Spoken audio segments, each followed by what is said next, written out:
উগান্ডার রাজধানী কাম্পালা বায়ু দূষণে বিশ্বের দূষিত শহরের তালিকায় শীর্ষে রয়েছে। শহরটির বাতাসের মানের স্কোর ১৭২। বাতাসের এই মান নাগরিকদের জন্য অস্বাস্থ্যকর হিসেবে বিবেচনা করা হয়। আর ৬৯ স্কোর নিয়ে বিশ্বের দূষিত শহরের তালিকায় ২৯তম অবস্থানে রয়েছে ঢাকা। বায়ুমানের এই স্কোর সহনীয় বা মাঝারি হিসেবে গণ্য করা হয়। সোমবার সকাল ৭:৩০টার দিকে আন্তর্জাতিক বায়ুমান প্রযুক্তি প্রতিষ্ঠান IQAir এর তথ্য অনুযায়ী ৬৯ স্কোর নিয়ে বিশ্বের দূষিত শহরের তালিকায় ২৯তম অবস্থানে রয়েছে ঢাকা।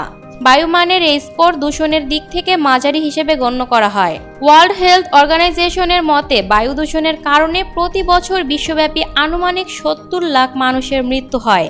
এদিকে একই সময়ে ১৭২ স্কোর নিয়ে বিশ্বের দূষিত শহরের তালিকায় শীর্ষে রয়েছে উগান্ডার রাজধানী কাম্পালা। এছাড়া ১৬৯ স্কোর নিয়ে দ্বিতীয় অবস্থানে রয়েছে ভিয়েতনামের রাজধানী হ্যানয়। ১৬৬ স্কোর নিয়ে তৃতীয় অবস্থানে রয়েছে গণতান্ত্রিক কঙ্গো প্রজাতন্ত্রের রাজধানী কিনশো।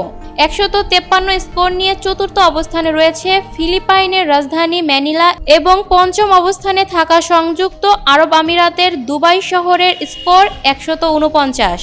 AQI স্কোর ০ থেকে ৫০ ভালো হিসেবে বিবেচিত হয়। ৫১ থেকে ১০০ মাঝারি হিসেবে গণ্য করা হয়। আর সংবেদনশীল গোষ্ঠীর জন্য অস্বাস্থ্যকর বিবেচিত হয় ১০১ থেকে ১৫০ স্কোর। স্কোর ১৫১ থেকে ২০০ হলে তাকে অস্বাস্থ্যকর বায়ু বলে মনে করা হয়।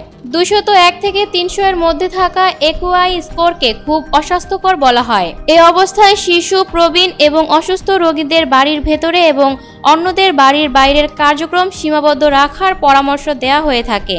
এছাড়া ৩০১ থেকে ৪০০ এর মধ্যে থাকা AQI ঝুঁকিপূর্ণ বলে বিবেচিত হয়, যা নগরের বাসিন্দাদের জন্য গুরুতর স্বাস্থ্য ঝুঁকি তৈরি করে।